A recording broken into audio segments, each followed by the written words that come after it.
हटा दो ये झूठे इतिहास तुम्हारे, यहाँ जर्रे जर्रे पे सच्चे लिखारे।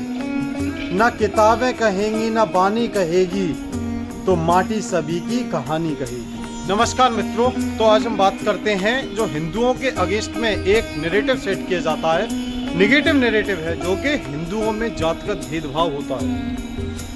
जाति हिंदुओं में कहाँ से आई, ये हमें जानना बहुत जरूरी है। क्या हिंदुओं में वाकई में जातिगत भेदभाव था कि पहले ये जाति आएगी, फिर ये जाति आएगी, फिर ये जाति आएगी, फिर ये जाति आएगी?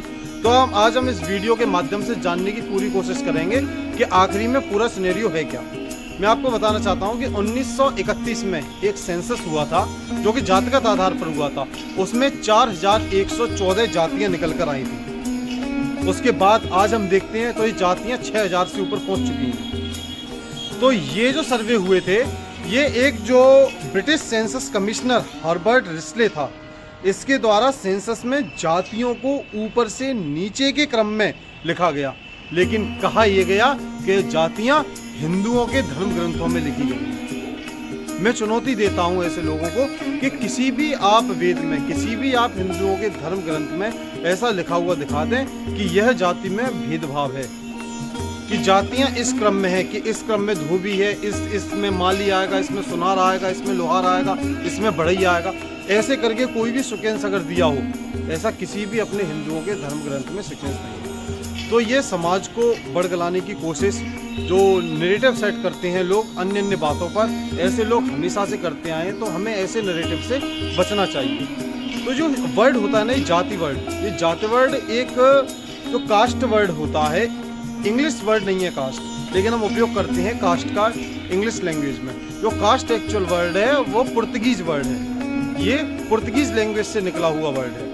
तो यानी कि जो पुर्तगाली लोग हुए, अंग्रेज लोग हुए, उन्होंने हिंदू समाज को बांटने के लिए यहाँ की जो भाषा है, यहाँ की जो रहन सहन है, यहाँ का जो संस्कृति है, यहाँ का जो साहित्य है, यहाँ का जो लोग है, बांटने पे अनेक प्रयत्न किए। उन्हीं में से जो एक प्रयत्न था कि भारत के लोगों को जाति के आधार पर बांटना।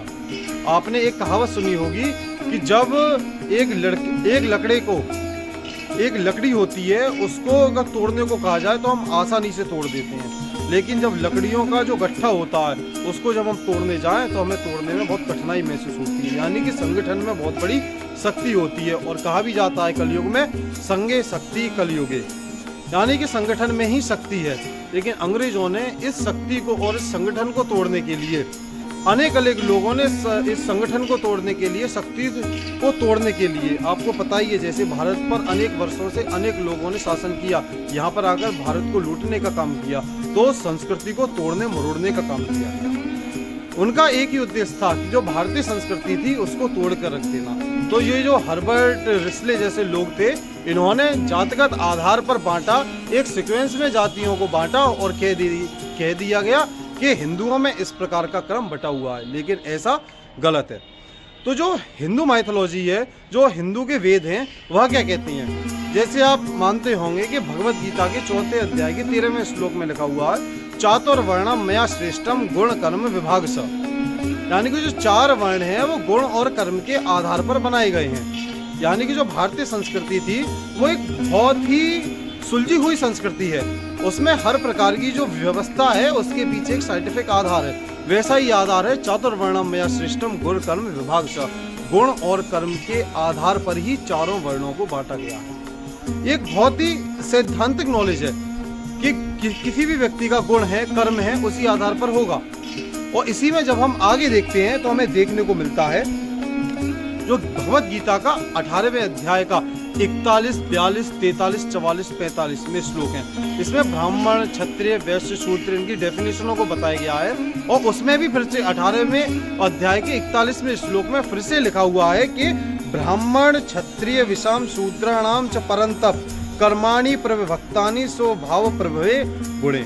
यानी कि ब्राह्मण, क्षत्रिय, वैश्य तथा शूद्र के कर्म स्वभाव से उत्पन्न गुणों द्वारा विभक्त किए गए हैं। यानी कि जब हम भगवत गीता को अच्छे से अध्ययन करते हैं और जब हम पाते हैं कि जो भारतीय संस्कृति और भारतीय साहित्य है वो बहुत एक सिस्टमेटिक वे में लिखा गया है कि अपनी संस्कृति को ये आज के समय में जो लोग हैं वो संस्कृति में अलग अलग बातों से भ्रांति उत्पन्न करना चाहते हैं, तो हमें इन लोगों की भ्रांतियों में नहीं पड़ना चाहिए। आगे मैं कभी फिर से वर्ण व्यवस्था के ऊपर एक अच्छी सी वीडियो बनाऊंगा जिसमें वर्ण व्यवस्था को डिटेल में बताया जाएगा।